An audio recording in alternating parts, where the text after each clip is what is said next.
Oh, hi! Welcome to the super awesome-tastic, orgasmalicious, diversity-hire GuildWar, otherwise known as We Don't Use Any Repeat Units for absolutely no fucking reason. So, what we're fighting here is the infamous RGB team of Ran, Lilias, and Senya.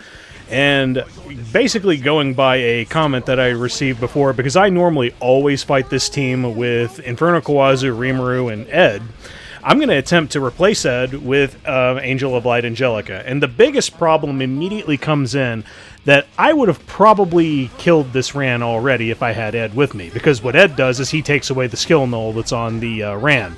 But either way, we're going to go ahead and take this time. We'll use the S3 on Rimuru and see if we can kill the Senya. If we were able to get a crit, we probably would have done it.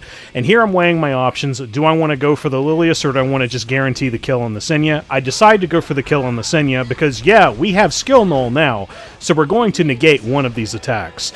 And in this case, yeah, it'd be nice to just go ahead and get the Lilias attack out of the way. So she's already lost her big, damage battery, which is Senya. That's where she gets her attack from on her S3. But little did I know, because I'm a complete fucking idiot, her S1 actually scales with her HP stat. So the HP that this Lilias is on is 26,000, and she, just has 50 free crit. So this one's probably rocking 50 crit, and probably rocking a shitload of crit damage as well. And with that, we're going to be taking a fairly decent amount of damage, and we're not going to be getting to Rimuru's S3 so he can delete this bitch from existence. So, all in all, the team works. It's just, it's not guaranteed. It feels like you might end up losing a unit to it. That's just kind of how it feels, and you just don't know if a Lilias is going to be on her EE for CR push, or if the Ran is going to be on RNL or Silver Rain. You just don't know this shit. If we had, means of knowing this beforehand, or, if this is the thing that any of our, scouts or the people who go first were able to see it, and then they, report on it, then I could kind of, react and use units as I see fit. But, hey, that's a lot of fucking work, so we don't talk about that. So now, let's go ahead and break down this next team. I actually genuinely do like fighting this team. Well, one, because it's free, and it's also a lot of fun. So Conqueror, Lilias, Rimuru, and Mercedes. So what we do here is we have a high resistance Sinful Angelica. She's going to go next, because we've completely just washed the Conqueror Lilias' turn. Then Zahhak's going to go. What he's going to do, because he already has 2 buffs on him, attack and speed, he's going to immediately S3. This gives him invincibility, which then procs the Rimuru. The Rimuru is going to go into him. Hopefully you kill the Mercedes. If you do, cool. If you don't, well, whatever. You're just going to have to take your time and deal with her accordingly. Now, the Rimuru is going to go into Krau. Krau's going to take a metric shitload of damage, but you have Holy Sack, just in case you're fighting a damage Rimuru. And then in this case, because the Mercedes is already dead, we'll use this time to go into the Conqueror Lilias. That kills her in one hit because she didn't have a lot of HP. Then we'll, dual attack with the Sinful, go into the Rimuru, and then we'll use Zahhak to just kill the Rimuru. It's a fucking amazing matchup anytime you see that. And now, we're going to look at a Ahmed, a Savior Adin, and a Kise. This is a team that gave me a lot of anxiety in the past. But basically, ever since Navy Captain Landy came out, this team is free. This is, one of the best ways that you could ever fight it. Because, one, you have Navy Captain Landy on the team. Oh, what does that do? Lol, it just gives my other units crit resist. So, the only, actual unit that is going to be a wild card that you can't predict the damage going in is Savior Adin. Hence, pretty much case in point, the Savior Adin went into my Yulha. She then ended up taking a lot of damage because of that. And then she went into her again, took even more reflect damage, and now I'm at just low enough HP where I could just go into the Savior Adin for the sake of doing damage. Even if I were to miss, I would still probably be able to kill her with any particular Landy hits or salvos, and it would have been good. So hey, we're already down one enemy on the side. And we're getting really, really lucky with our salvos. Guess what? You don't actually really need them, because case in point, you notice how I have Destina here with me as well? She's a healer, just like a backup anchor healer, and I really don't even need her for the sake of healing. I just brought her there for the sake of CR pushing and emergency scenarios of, oh lol, you actually crit my Navy Captain Landy? Well, this game fucking sucks. So that's the only reason she was there. Works really, really well. Now this one right here, I'm going to try my best to really comment on what's going on here because a lot of nutty shit happens. So this is Conqueror Lilias, Apocalypse Ravi, and Navy Captain Landy. Now we're bringing Moon Bunny here to essentially fight the extra turn mechanics of Conqueror Lilias. We also have Nahkwol here with us. My Nahkwol sucks ass, but hey, she actually does do her job here. She completely strips the whole team and puts bind on them. Now that they have bind, and the Navy Captain Landy has seal now because I just hit her with the S2, so that was the first big thing that I made an immediate mistake on. I forgot that that Nahkwol resets cooldown by 1. So now, instead of using her S3, Apocalypse Ravi used her S1 onto Moon Bunny. So now I still have to tank that S3 when it eventually comes. If I can manage to keep her provoked, cool, but whatever.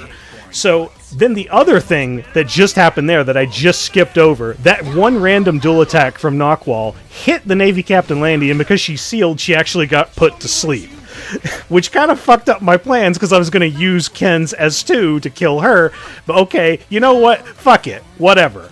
We'll deal with it. Now here's where another confusing part comes in. Now if you're not paying attention, you won't notice this. The Apocalypse Ravi does not have bind. The reason why that she was the Conqueror Lilias was able to get that dual attack right there was because Apocalypse Ravi didn't have bind. That's the way in which it works. And right here, hey, cool, new ML Ken feels cool. And he was laughing because I enjoyed it too. Now, let's just say we don't have Navy Captain Landy and all that other shit that where we fought the Ahmed, Kise, and Savior Adin. So how else do you really fight this? Well, here's one thing that you can try to do. You can have it. You can really try to have it set up so that your Shadow Knight Pyllis can take every bit of the brunt of the damage. It's gonna fucking hurt. And if the worst case scenario happens, which is what just happened right there, because the Kise was the one who received the buffs from the Ahmed, she was able to zoom across the field, and then she was able to get her S2, which kind of, bypasses a little bit of defense if she has stealth. Which, it's either she bypasses defense or she just does more damage. Either or, it does more damage. So here, we brought Rule of Light with us, along with Armin, to basically tank any and all extra damage that's all going to go into Shadow Knight Pyllis. And we brought Rule because we're basically relying on one unit getting hit, so why not just bring a big burst healer that really benefits healing one unit? So hey, it kind of works out. We're also not really fighting debuffs, and my Rule of Light is basically just kind of built to tank hits. So hey, it kind of works out.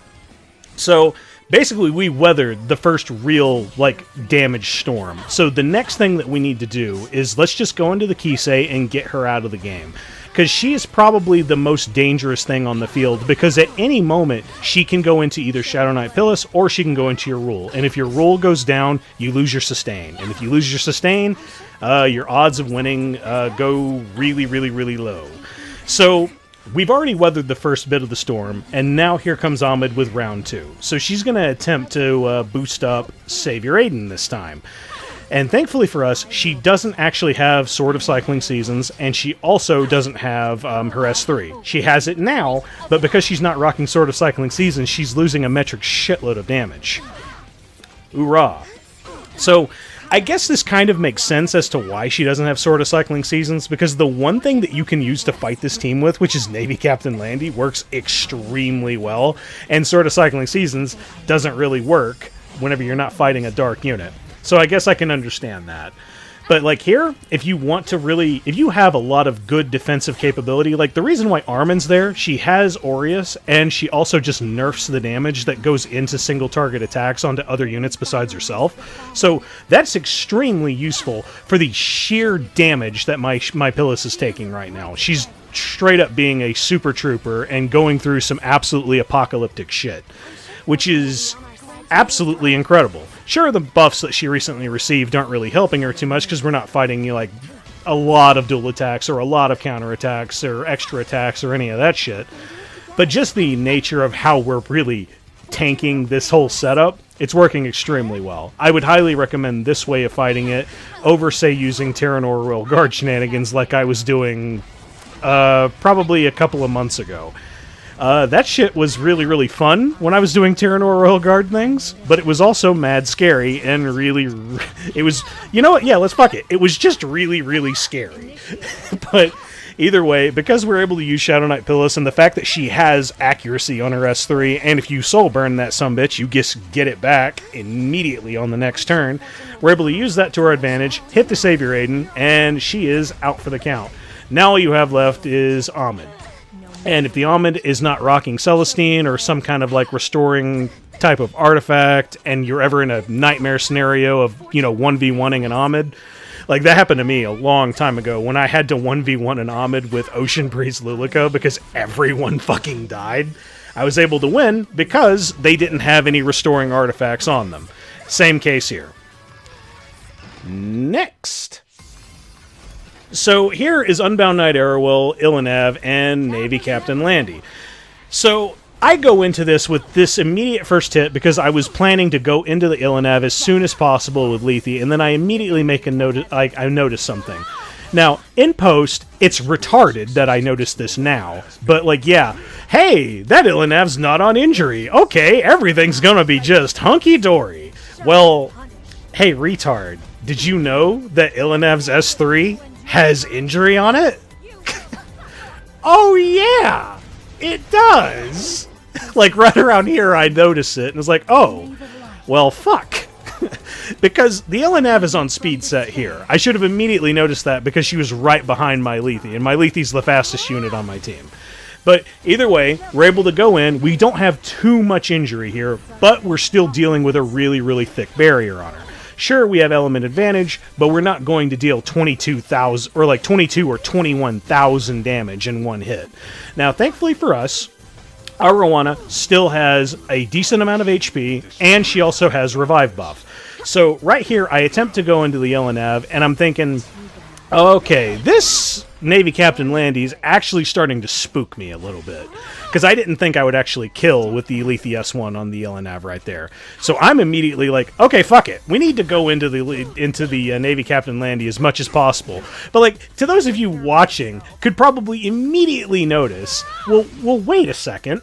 You have Dark Corvus, you have Soulburn, and the Navy Captain Landy has fucking Frostbite.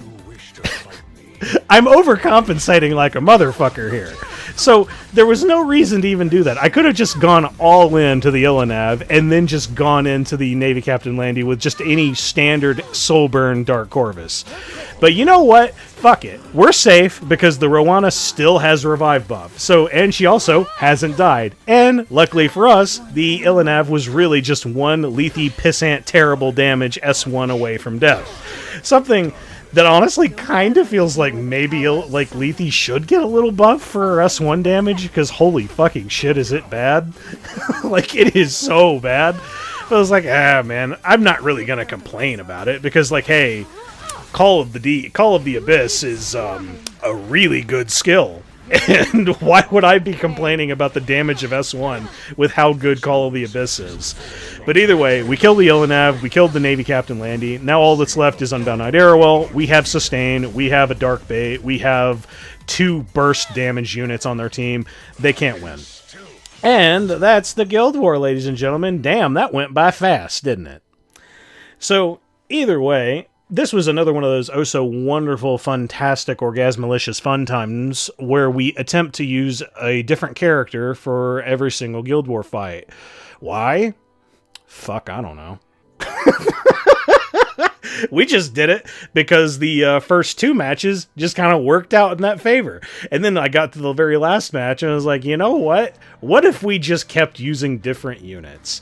And it was really there's where I have a lot of fun making these Guild War fights. And it's also where I genuinely do have fun with the fact that we have a lot of answers for a lot of really, really stupid things. Sure, Navy Captain Landy is still some next level hyper cancer, and Dark Corvus is still one of the best, if not the best option to dealing with any and all horse shit. The only thing that even is his remote weakness is injury, period. It's the only thing that can stop him. But hey, it's fun whenever this kind of stuff really works out. And to those of you who are also astute from like all of my other bitching and complaining videos from before, yeah, I haven't really, you know, edited anybody's gear. I'm probably not going to be doing that for probably a while. It takes me a really, really long-ass time to really get gear and all that other stuff together, and I don't know, man. It's just, I just don't have like a lot of motivation to really get gear together and to actually enhance things because we have really not that many charms to really work with. And I do side story all the fucking time. Hey, by the way, guys, side note, did you know I'm down to like less than 9 units left that actually need to be promoted to 6-star, and then I'm actually done promoting units in the entire game? That's kind of fucking crazy. Yet, like, you know, the friendship system is still far and leagues and bounds away from being maxed. I think, like, the friendship system probably needs a little bit of a boost in some way, shape, or form. Because, like, yo, to any of y'all starting the game now, good fucking luck with that shit. Because it takes way too damn long, even with the whole gifting system, which the gifting system is great, because it allows you to bypass a lot of this horse shit. But, like, I don't know, man. It still feels like it takes too long. I mean, hey, the Spirit Bloom system, incredible system. I can't complain about it at all, because, like I said, I'm almost done. But either way, guys, if you like this video, go on ahead and leave a like on it. It really does wonders for my mental health. And if you want to see more of my content, go on ahead and hit subscribe. Hope you have a good one. Later.